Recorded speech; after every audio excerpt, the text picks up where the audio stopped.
Hi, everyone. Thanks for joining us today. I am here today with some fabulous women, and we like to call ourselves Four Women Talking. And we are going to be talking about, I think, a topic probably near and dear to everyone's heart, which is going on vacation. But first, let me introduce everyone who's here. I have Hillary. Hello. I have Lisa. Hello. And I have Morgan. Hello. So we are all associated in some capacity with Foreign Service.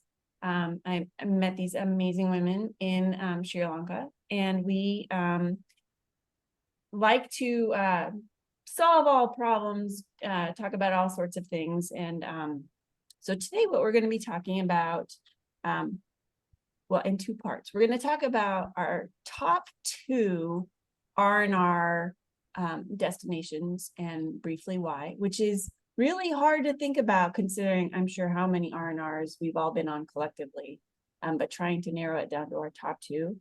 And then we're also going to talk about some suggestions to help make getting to and being on R&R more restful and relaxing, because the whole point of going on R&R or an extended vacation is to actually relax and leave work behind. So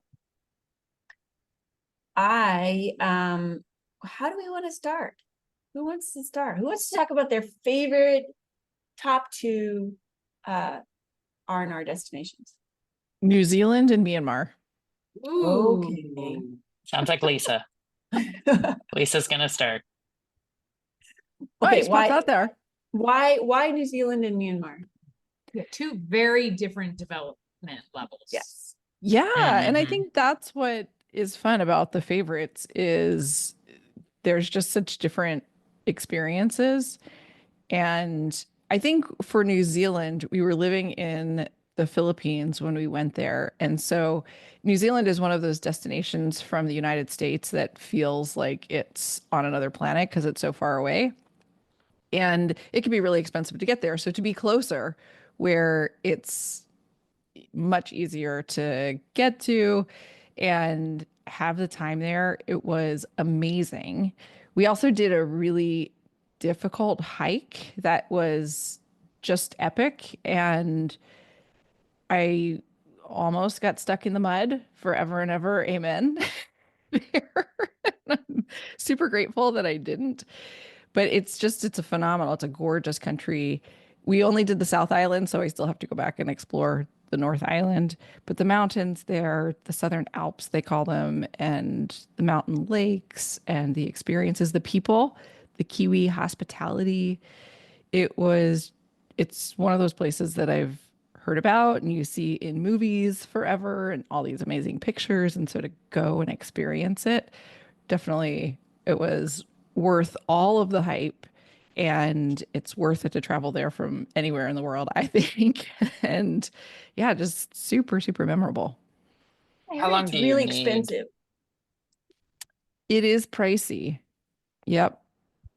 Although we were backpacking for a big chunk of time and we had dehydrated a bunch of food in preparation and like took all of our own food. So that way it wasn't as pricey because we were eating our own food for a big chunk of time.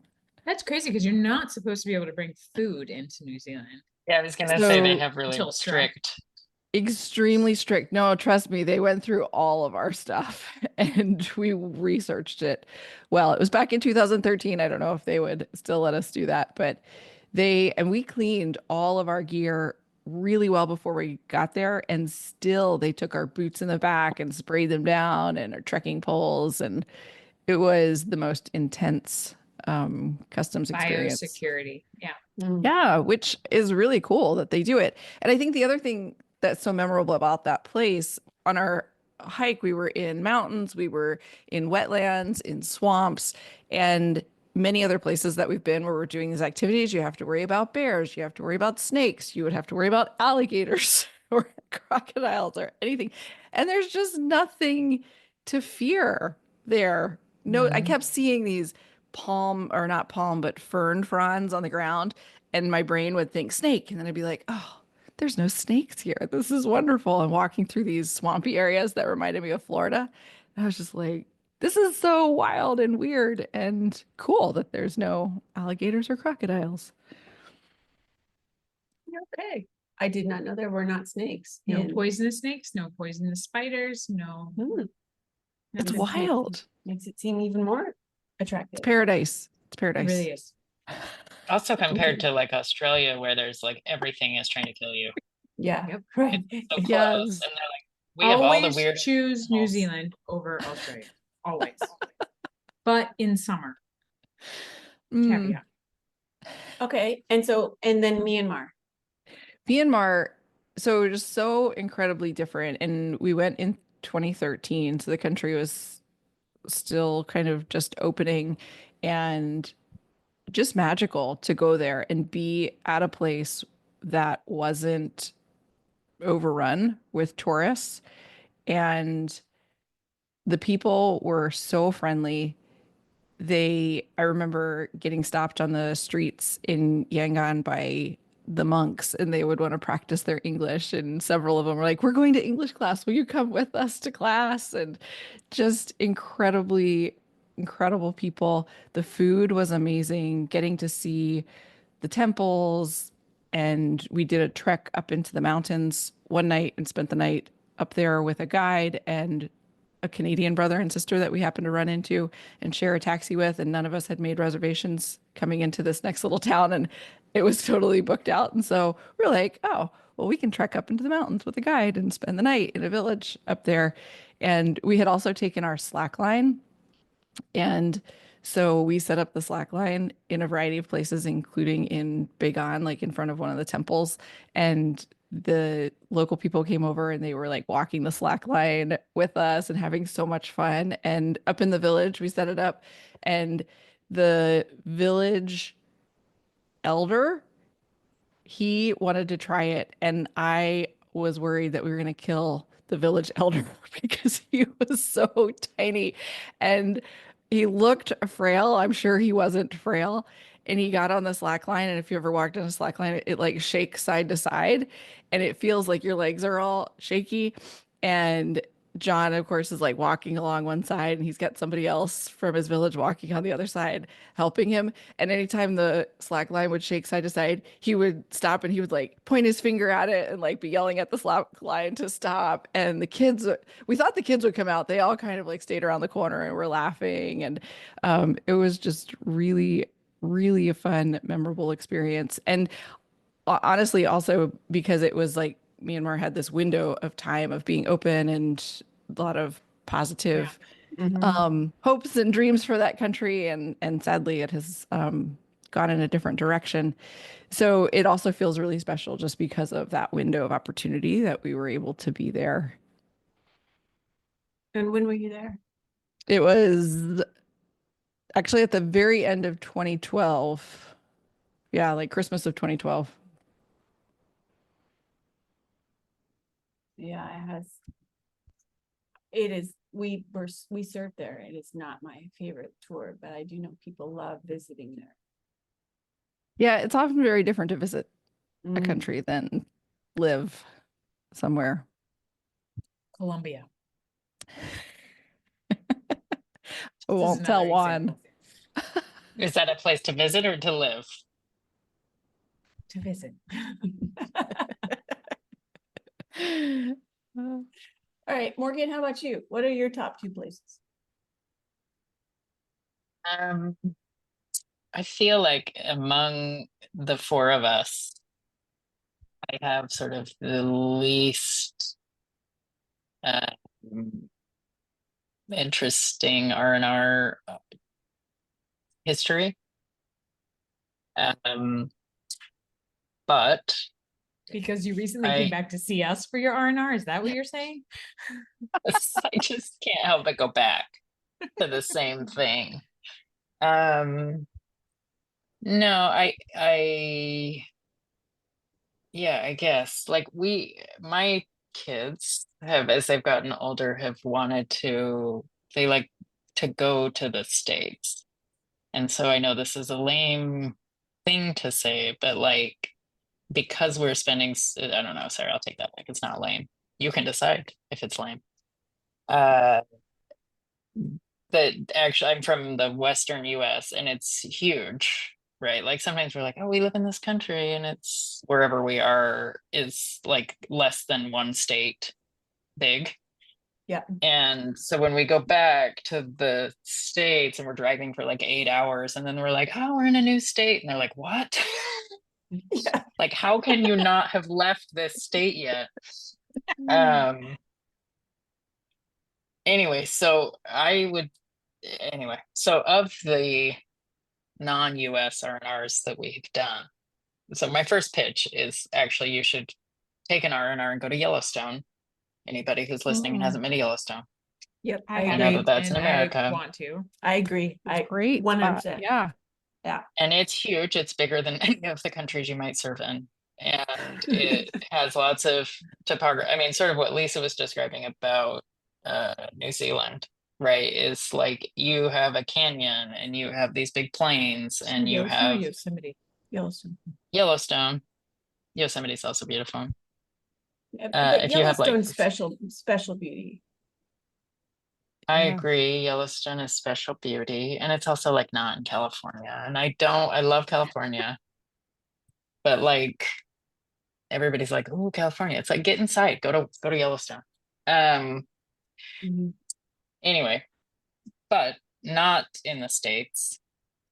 We actually went on one R&R to Perth, which is closer when you're in Asia than the other half of Australia or New Zealand.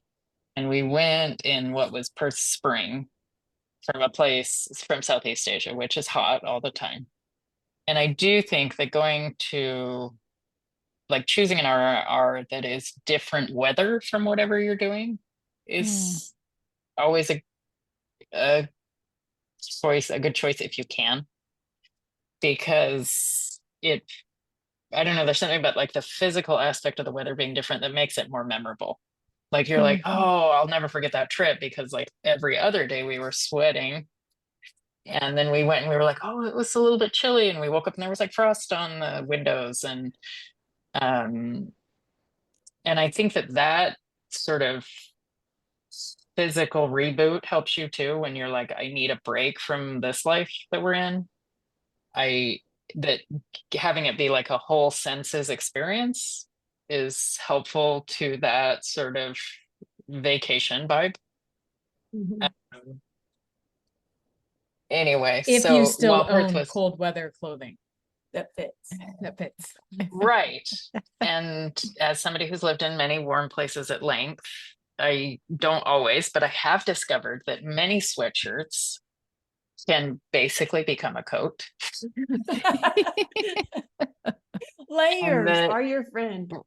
Right, and that you Totally. can sort of, it's like you have sweatshirts that fit more baggy or not. You may have to practice what order they go on in, but it can create a coat. Anyway, We will so come Perth back was to this in lovely. one of mine. Yeah, it was a really nice, sorry, and I would say it was very chill because it wasn't like we've got to see these sites. Like that was actually part of what I loved about it. It wasn't like we've got to go to this temple and we have to go see this special thing. It was sort of like we're just gonna like drive down the coast and see this beautiful forest. And it was very low pressure and it was very relaxing because I didn't feel like there were a bunch of things we needed to check off. Which sometimes like when you go on an R&R where you're also hitting famous sites, it becomes more work. Yeah. Because you're like, well, now I have to make sure that, okay, do we go to this place first? And how do we get a tour of that? And at the end, I'm like, well, I'm so exhausted and not relaxed. Super expensive, Morgan? Probably. I mean, we were living in KL, so it felt way expensive, but I don't know how much of that was the relative change. Because it was like food in KL is so cheap. And then we were like, you want us to pay how much for an apple? Like, so. But yeah, no, it wasn't super cheap, but it was good. Recommend. I'm gonna stick with that as my two Okay. because I want to hear Did- about your guys's. Did anything try to kill you? Spiders, snakes, cone shells, Sharks. octopi, kangaroo, Yeah. koala? No, we with saw kangaroos and we did herpes? indeed avoid them. I It's didn't get chlamydia. herpes Chlamydia. or chlamydia. Neither of All of those. their animals have an STD. I I was did not know holding this. a koala at the zoo and they said, be Uh-huh. careful, it doesn't pee on you because of the chlamydia. Wow. Yeah. So cute and They're not cute. They're They ugly are. little terrors. See, I've never been into Paws. holding animals. It's never been my thing. Like I've never been like, I just want to touch an Tasmanian elephant or devils have hold a. herpes. I do. It's just Yeah. I'm Wow. fine to observe them from afar, where they can't give me STDs. Australia is it's a lot. There's a really great song on YouTube called "Come to Australia," where everything's gonna kill you. Yeah, And I'll check it out. you watch it and then you go. It's in your head the whole time. You're like, oh, that. No, I'm still STD free. All listeners, in case you were wondering. I didn't get peed on, so I'm pretty good. What is that Okay. adorable little animal that is like on an island outside? Coca. Yes. Did you get to see them? Yeah. No. They're only in Tasmania. I thought they were outside Yeah. Perth. No, they have to go to Tasmania. There's some other cute I little don't smiling know. animal. It's a coca. Yeah. They do selfies. Yes, but I thought it was in Australia. That's Tasmania. No. Tasmania's in Australia. Thinking of Tanzania, but Tasmania. No, outside Perth. I'm sure our listeners in Australia are like, come on, people. And they know. It's Tasmania. Well, if they would invite us there, we would look at a map in more detail. We If would. this you was would a like to call-in invite- show, somebody could call We'd open it in. up for listeners right now who could grill us on like Tell us where is Sequoia. We need to know. also what Because other even animals though we will all kill us have that we're not even devices, tracking. we can't you- use the internet right now. What if there were a device where we could look this up? All That'd be right, amazing. Hillary, your top two. Oh, my turn. Well, I just got back from my all-time favorite, and so it is fresh of mind. We just spent 2+ weeks in Indonesia, which was Nice. mind-blowing. We loved it. We island hopped a bit. Indonesia can be intimidating in that you have to decide where you're going to go. And there are 17,000 islands, and all of them offer some distinct, amazing thing that you need to see. And so, and of course, everyone hears that Bali is overrun with tourists and it's horrible. And stay away from Bali. Loved Bali. Absolutely loved it. Now I was in like a slightly less populated part of Bali, and even though we have a 6-year-old, our trip was dominated by diving. She had amazing nannies. Or we brought her on the boat with us and she hung out with the captains while we were under the water. But the diving was spectacular, the best I've ever seen in my life. We went to Yogyakarta, which is temple after temple, the biggest Buddhist temple in the world, the biggest Hindu temple in the world, like just gorgeous. And we went to Komodo to see the dragons. The dragons, least interesting part of Komodo. Everything else, amazing. Underwater, mantas, all of it. Just, we realized at some point our daughter was in the ocean, no life vest, waves, and diving into the water to swim with enormous oceanic manta rays. And we have all these videos, but we look around, there are no other children anywhere in sight, let alone a child without a life vest on. But she knows how to free dive, and we're not going to put a vest on her. It would actually probably make it worse for her to be able to swim as well as she does. But it was just memorable. And I really regret that we didn't spend more time going to Indonesia from here. Like, why go to Vietnam? Go to Indonesia. Like, it just is so cheap. The food was so cheap. The infrastructure is so strong. Like, it's built for tourists. You have to fly to all of these little islands, and it's $45 with 2 checked bags. Wow. And go here and go there and go. And the food was, we ordered everything on the menu in this one vegan restaurant, and our bill was $14. It was just ridiculous. And so I think sometimes some of my favorite places have also been really expensive. New Zealand, Japan, and other places, but like that constant like thinking about the costs takes away from the vacation a bit for me. It was lovely to be in Indonesia. Just know that like whatever we were doing, diving is an expensive hobby. Yep. But it was, I think the most we paid for a single dive was $38. Nice. The most I paid in Maldives 3 weeks ago for a dive was $350.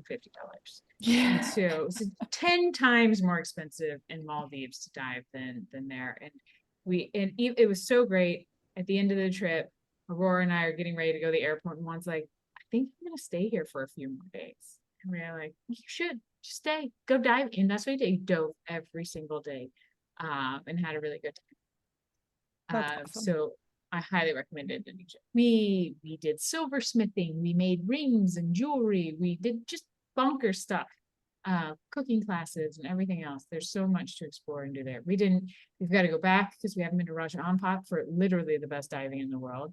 And we haven't seen the orangutans, and we haven't done this and this and this and this and this. And so it's almost too much, but really, really amazing, really beautiful. Let's get a group together when you're ready to go to Raja Ampat, because that is like high on my list of must do's, and we can do a live aboard. Yes, we are seriously considering Please. it for next year because we'll see because Raja Ampat's going to get overrun very soon. So yeah. Okay, so that's Indonesia. And then my second favorite came out of nowhere, not even on my radar. When I told people I was there, they're like, come visit us in Atlanta. And I was like, no, wrong Georgia. I'm in the country of Georgia. Couldn't find it on a map prior to this trip. But we have really good friends who were our friends here in Sri Lanka who moved to Georgia, kept telling us to come, looked into it a little bit, and we're like, okay, let's do it. 2+ weeks in Georgia. And I do think you need 2 weeks. 2 weeks is what you need to disconnect. And I find myself at day 15 going, I kind of miss the office. And that's when I know I've had a good vacation, is when it comes full circle to that moment. But Georgia was breathtakingly beautiful. The food, the wine, I mean, everything was amazing. We were also there with really good friends. Some good friends flew in from DC to meet us with our friends who live there. And I think that'll make your trip as well. 2 other couples, no kids, but who adore our child and became adopted grandparents and aunts and uncles, and, took care of her and spent hours on our very long road trips entertaining her, as really good grandparents do. So we explored the country, we went everywhere.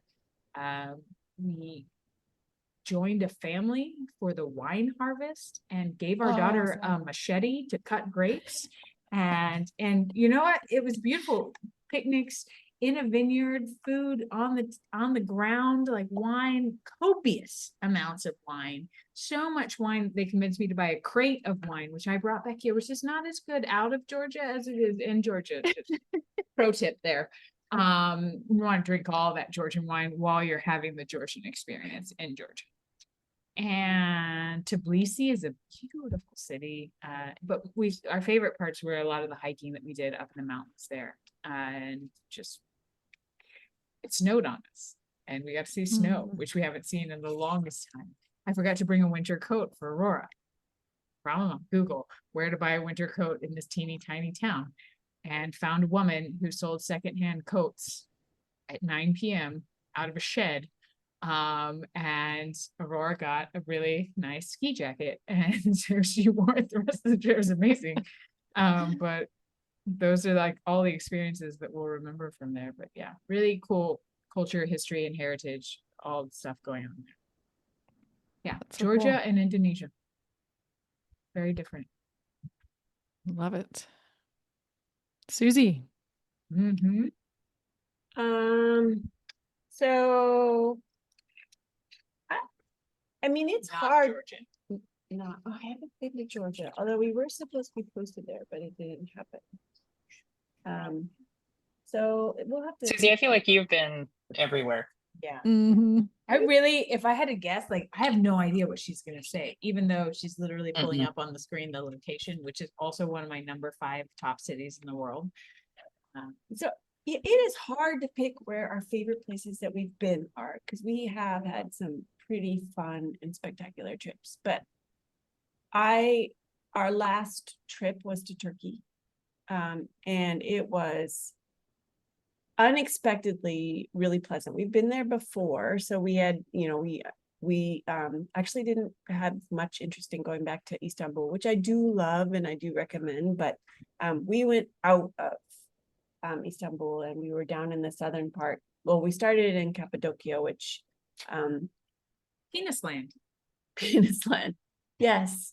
If you Every rock is shaped like a penis, It- Morgan. Do it you is- not know this? It is 100% very unique topography. If you have any desire whatsoever to go up in a hot air balloon, like this is your place. Although it took us our 4th try before we finally did get to go up, but it was spectacular. It was also stunningly cold, like so cold. I grew up in Idaho and Colorado, so like I've had my fill of snow and often say I'm done with it, don't need any more of it.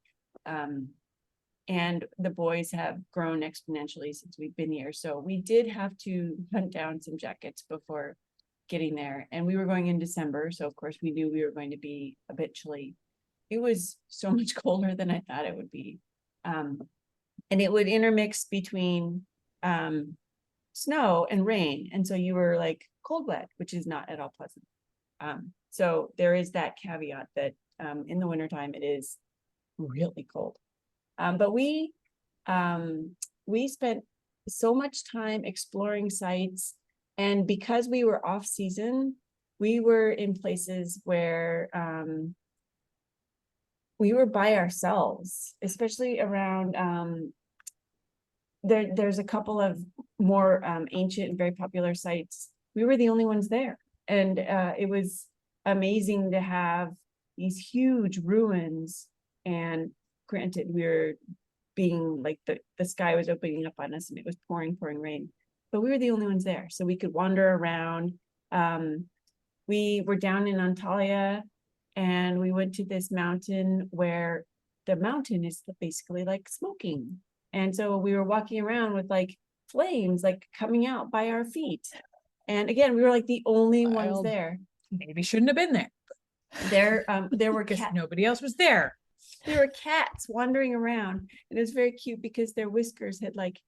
There was a little kitty that was following me. I called him Singe because his little whiskers were like all curled up into like little singed balls. Oh my goodness. But it was like surreal. You're walking on what looks like a volcano because it's smoking and there's fire coming up, but it's like it's very cool. I It's mean, not it a was- volcano? What It's is not it? a volcano. It is. What is happening? I've it not is- been there. It's a flame. They don't know what It's the- Fireland. It's Fireland.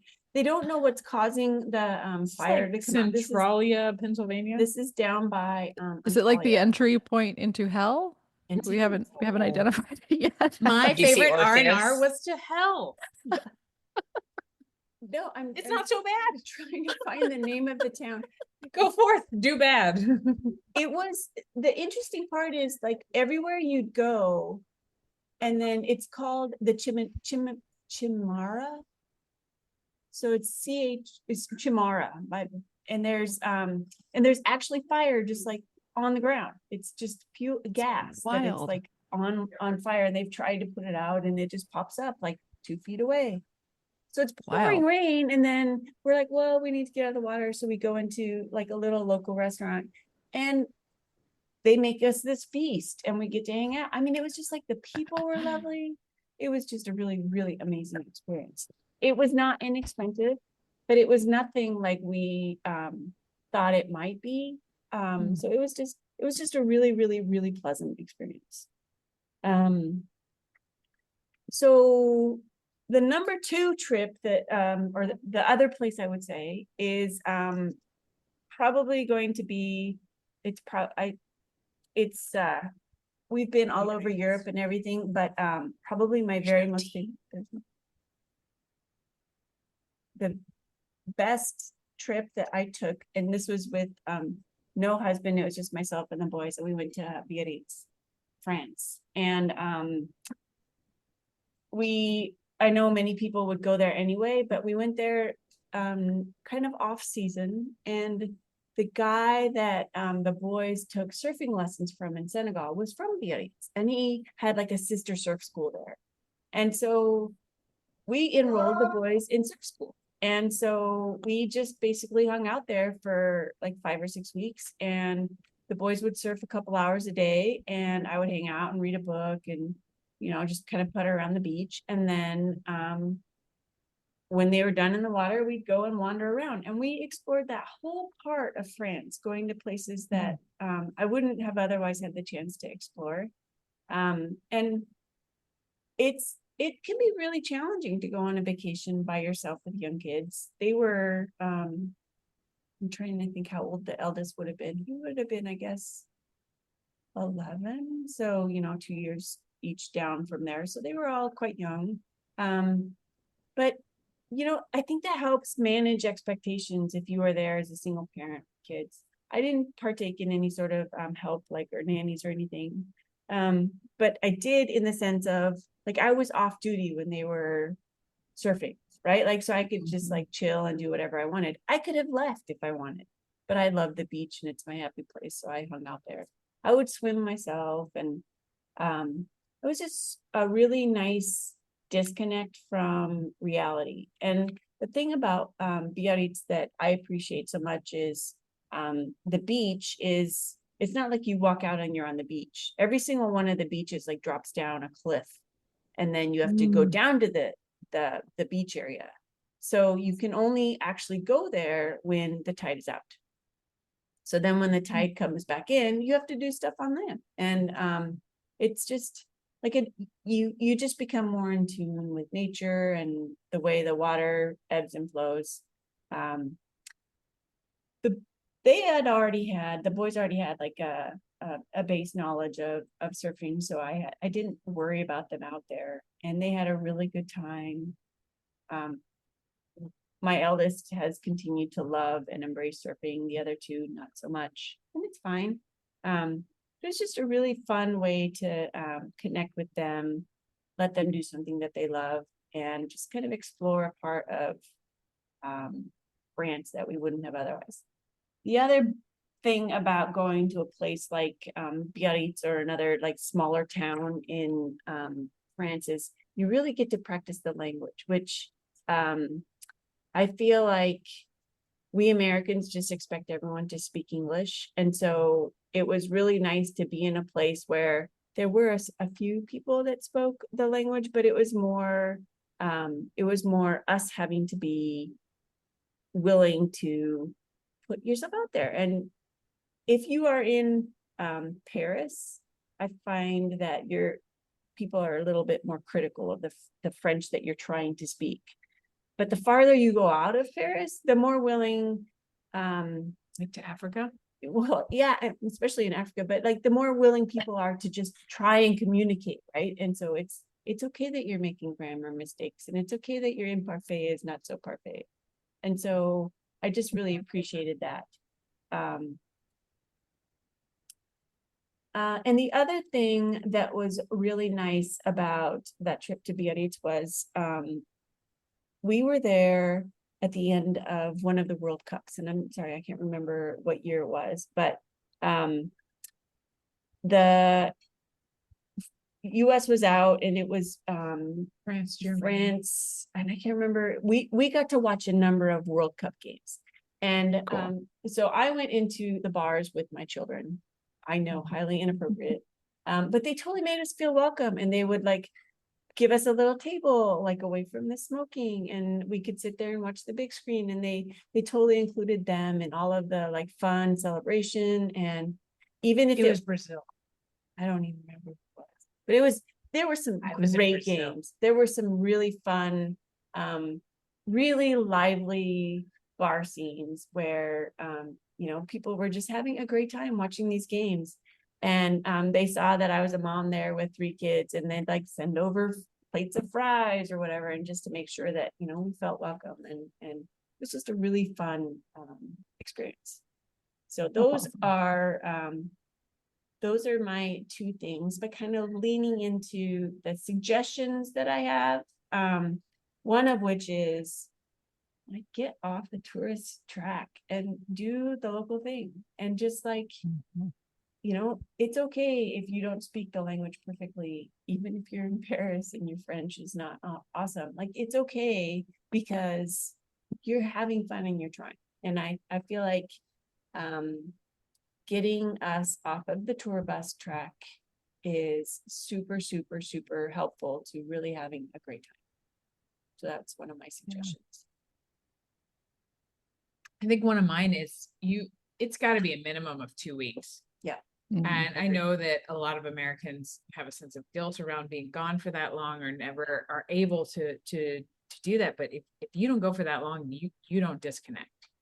You don't allow yourself enough time to reconnect with your family, or to experience a new place, and to dive deeper or go off the tourist track. You can't go to Paris for 3 days and get off the tourist track. It's not enough time. And so I really think, even if you have to save and accumulate all of your holidays for one trip, make it as long as you can. Mhm. 5, Yeah, 6 I would- weeks in Biarritz would be amazing. I think it was probably amazing because you had so much time as well. We did. We had our favorite little grocery store. We had our favorite little, like, we even bought flowers. Like, that's how at home we were, which is, you know, not something you would normally do on vacation.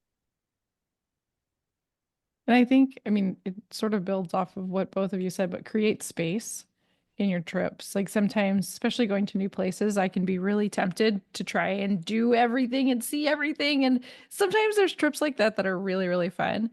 And also, it's a different experience. And I think so, so important to create space in some of our trips and R&Rs to truly like land and relax and not be going all the time.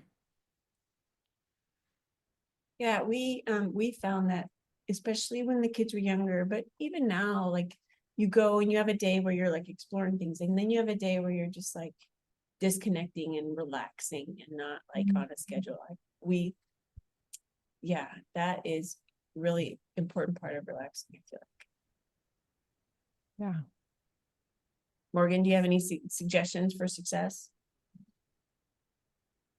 I was gonna say, just go like 2 days, don't sleep, just hit site after site. Yes. No, it's made me it's true. Like, so we took one R&R to London, met family from the States because nobody was willing to travel all the way around Europe to Sri Lanka. And sorry, my cat is super annoying. Anyway, but it was much more of what we're describing as like not the ideal trip, right? Where we're like, well, now we have to go to Westminster Abbey, and now we have to go to this and that. And it was super fun, but we did feel like we had to pack it in. I think, I don't know, right? Like Hillary's point, like how much leave do you actually have? Right? And then you really do have to make sort of these practical choices about like, can we do a whole summer somewhere?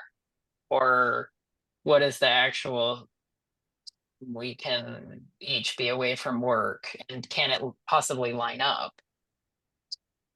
Or are there, you know, summer camps? Like, I mean, sometimes it's like, well, the kids want to do basketball camp or whatever, or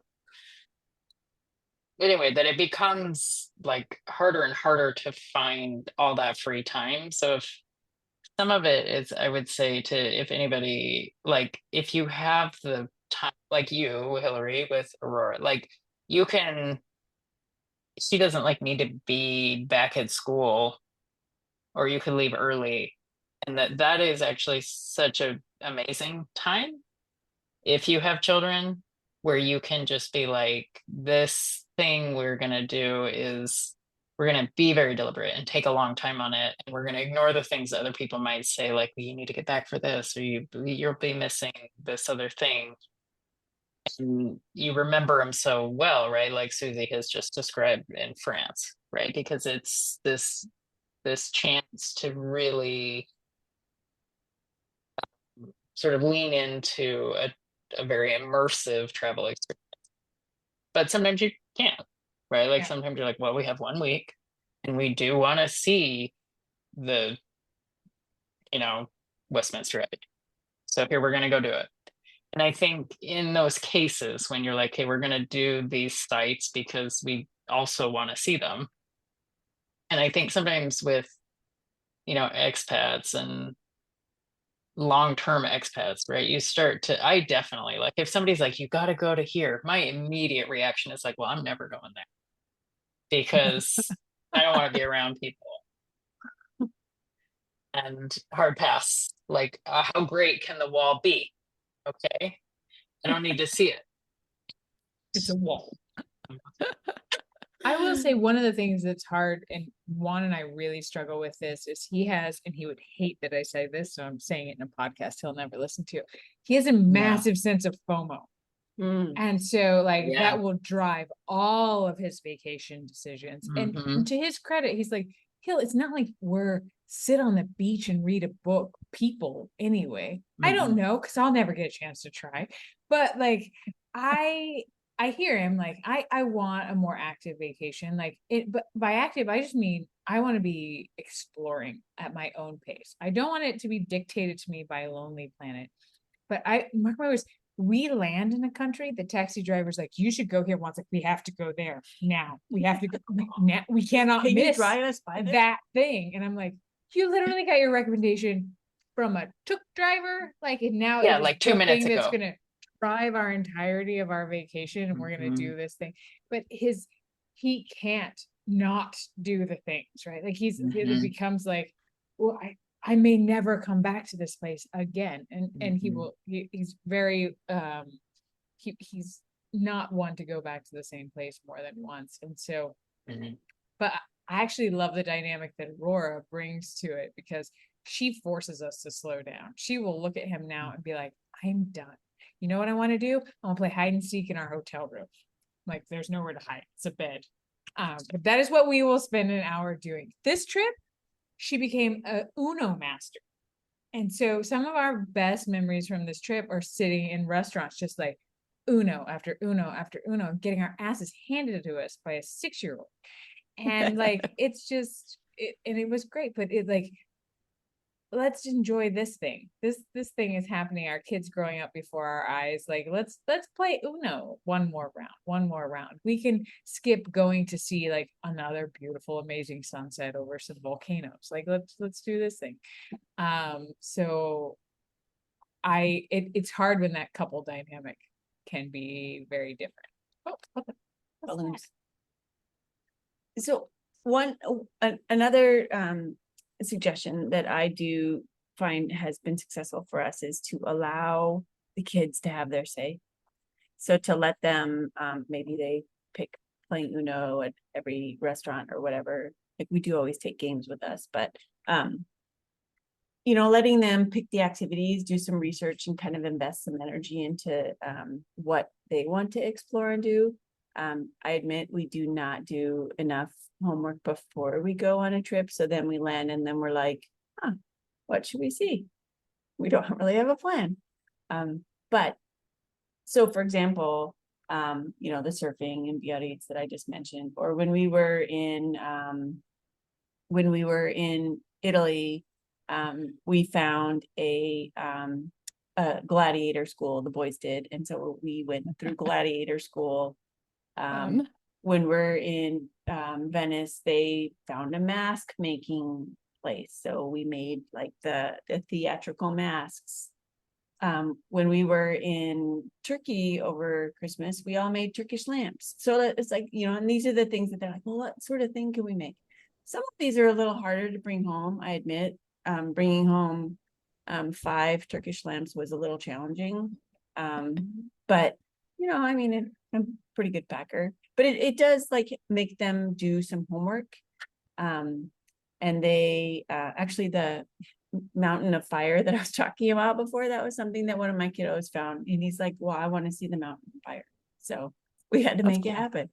That's So cool. like, it's not just about making stuff and doing crafts and stuff. It's about like exploring the country as well, which like it's their vacation too. And we want them to really enjoy, and we want them to put the device down already. And so, if we're going someplace or doing something that they are excited about, then they will actually do that. Mhm. Can I add one more thing? And I don't know if this is just a thing that I struggle with sometimes, but when going for the longer stretch, and I love 3 weeks, because then you have a week to unwind, you have a week where you're totally relaxed, and you have a week where you can think about, okay, now I have to go home.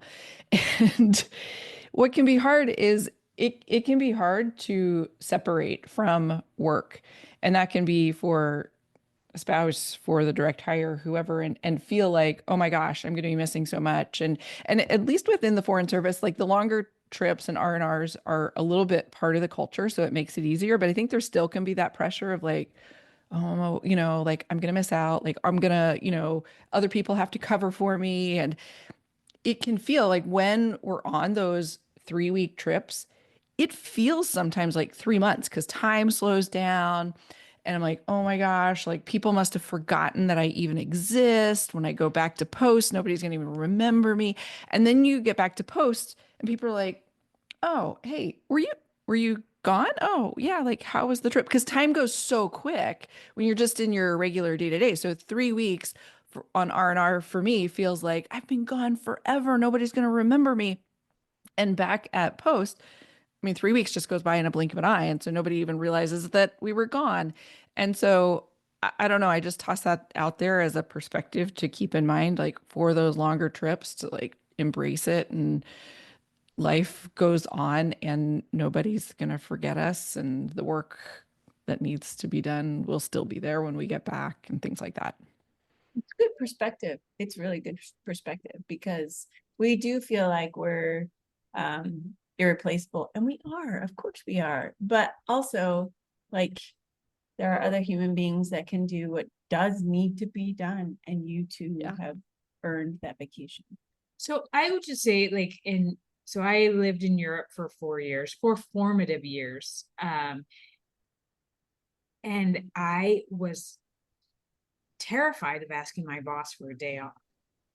And it was just this American culture, which we still have in embassies, right? But I was with the UN. I was outside, I was away from all the Americans, and people were like, why are you here if you're sick? Go home. Why didn't you stay longer in your vacation? Why you didn't see this, you didn't see that? And like people would disappear for months at a time. And it was just okay. It was like, you deserve this. Why are you not?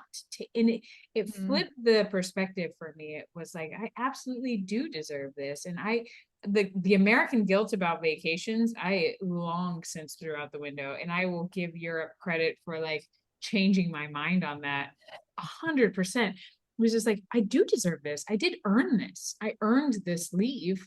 Why should I feel guilty taking it?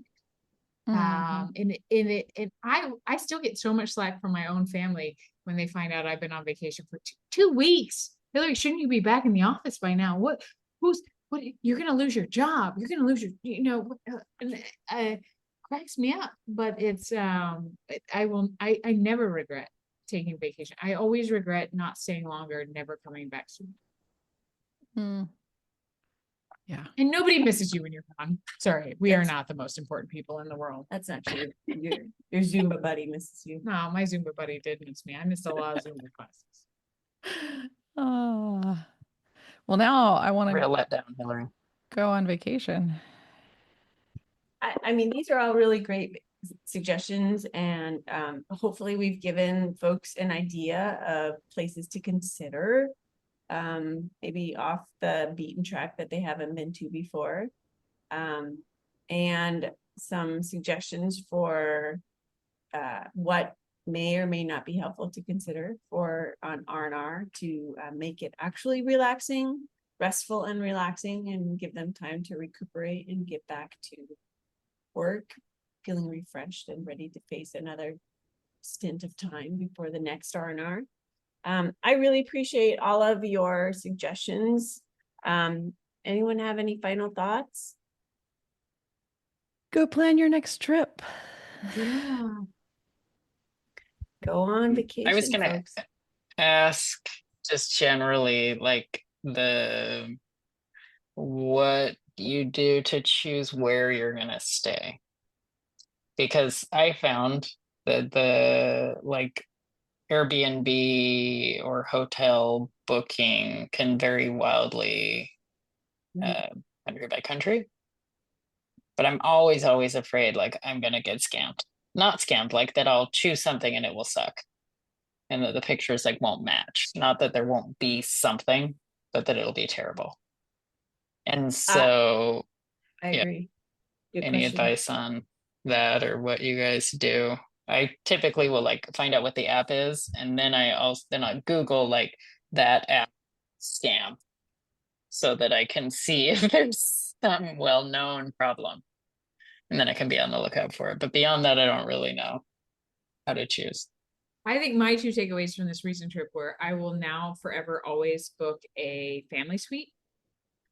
I prioritize room in the room, but Juan and I also came to the conclusion a while ago, we don't spend a lot of time in our hotel room in general. And so spending a lot of money on like a really posh or a really nice hotel room, it's just a waste for us. We're looking for a good bed at the end of a long day, that's quiet and dark and cold. And if that is in a cramped space, or if that's like it would be nice to have a little bit of separation from our child, which some of the places we stayed on this last trip were just designed with that in mind. And I was just like, genius Swiss people who designed this hotel. But yeah, I think that's mine. I'm done with Airbnb personally. Throwing that out there, but like there's so many other options at this point in time. Yeah. We found that, so we're not done with Airbnb, and we found You that will be when I tell you why I'm done with it, but we'll get to that. we found that generally speaking, we're 5 people. So, traveling with 5 people, it's a lot easier to be in a place that has 2 to 3 bedrooms, preferably at least a bathroom and a half. We like to make our own breakfast sort of a thing, because my husband and I tend to get up a lot earlier than the boys do, even on vacation. But I always look at the comments, and you can see like on the dates and stuff of the comments, the feedback that's given. So I always give comments when we stay in places, and I try to make it not like, oh, the host was so nice, but like actually usable, like helpful suggestions and stuff. And not to say we haven't stayed in some really stunningly bad places. But also like we try and manage our expectations, right? Like if you expect they're probably going to have played with the photos a little, they'll probably have some ideas about, suggestions for things to do, and it won't necessarily match what our interests are, which is like fine and whatever. But I feel like those comments are always really, really helpful. And I always Google the places where you look on maps and you can see like reviews and stuff of like the general area. And that gives us a really helpful idea of kind of what to expect. We've stayed in some really amazing places, unexpectedly amazing places. And, we've had a host, an Airbnb host, when we were in South Africa, and our host took us surfing and on a bike ride tour of Stellenbosch. Like, so, I mean, we've had some really lucky stays as well. And we try and always connect with the hosts of the Airbnb. And I think that it's kind of a two-way street. So like, if you're a good guest, then generally speaking, you get positivity back. We've had some nice hotel experiences as well, but generally speaking, it's much more expensive, and not necessarily, the juice is not worth the squeeze. It's my husband likes to say, so it's not really worth it for us. That's my 2 cents on where to stay.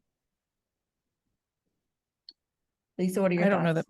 I don't know that my opinion should count because we travel without This kids is and we like travel tent. like we just take our own Burmese lodging village in the equipment. mountain tent. Right? Slept on the floor. Didn't even care there were cockroaches crawling all over me last night. Tickled. It was great. I It's like a mean- massage with their little feet. Yeah, we have stayed in some crazy, crazy places that we look I around am and we're like, over that part of my life. Yeah, I don't know that agree. anybody else we know in this world would want to stay in a place like this on a holiday. But John and I really prioritize like spending our money elsewhere. Every once in a while, it's nice after, especially after camping or backpacking or being out, then you stay a night in a really nice place to, refresh. And so, Shower. yeah, and obviously it differs Bed without that's kids. off the floor. No bugs. Bed bugs. I'm petrified of bed bugs now, by the way. Okay, so the one time in my life that I did find a bed bug was in Billings, Montana. So in some cowboy lodge there. I was like, Montana's off my list now. yeah. But out of all the places we've stayed, like fortunately, that's the only place I've ran into a bed bug, and they were able to move us to a different room, a different wing of the hotel. Because they can travel. They like really can move. I did not sleep well that night. So I mean, I feel like lodging is so personal and some people love to like spend the money and where they sleep and the pool and all of that is really, really important. And sometimes it's not. So yeah, I don't think I have much much value to add here, except for the people that really want to travel budget. And then they feel free to reach out to me and I can share some of our tips. But I do think it's really important to understand what it is you're looking for in your lodging. Like if you are looking for, the thread count and you want all the amenities in the bathroom and you want your pool guy to come with that pressed towel, don't stay in a budget hotel because you are going to be disappointed, right? Like you need to like book what it is you want in your vacation. And if you are not honest with yourself and you don't actually like know what it is you want out of your vacation. Like if you want a massage every day and you are not staying in a place where that is something that you can find, then you're going to come back and you're going to be like a crappy vacation. So I think it isn't that you have to plan your vacation because I do think that spontaneity is super fun way to like explore different things and experience different things. But you should know what it is you want out of your space, out of your stay, and try and find a place to stay that you can accomplish those things. Set yourself up for success. Agreed. My 2 cents. I think it's worth 5 cents.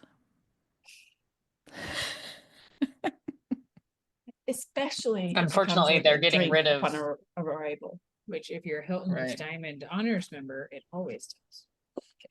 Sorry, Morgan, you were saying? No, I was going to say they're getting rid of the penny, so everything is going to be worth 5 cents. No, you can't just give 2 cents anymore. All right, well, my 5-cent opinion. There you go. Inflation. It's real. Suddenly, everybody's opinion is worth 5 cents. Or free. Let's go the other way. It's free. There you go. Here's some unsolicited advice that's free. In case you've never heard of the internet, we have it too. Friends, thank you so much for all of this amazing and free advice. Hopefully we've inspired some great future vacations and people get out there and explore and enjoy what it is they're seeing and doing and dragging their children to go and explore and do, or cockroaches running across your face for that facial massage. Thank you so much for all of your insights and opinions and ideas and suggestions, ladies. As always, you are brilliant and amazing. And thank you all for listening. And we'll have another podcast soon. Thanks, you for Susie. listening. Thank you. Bye.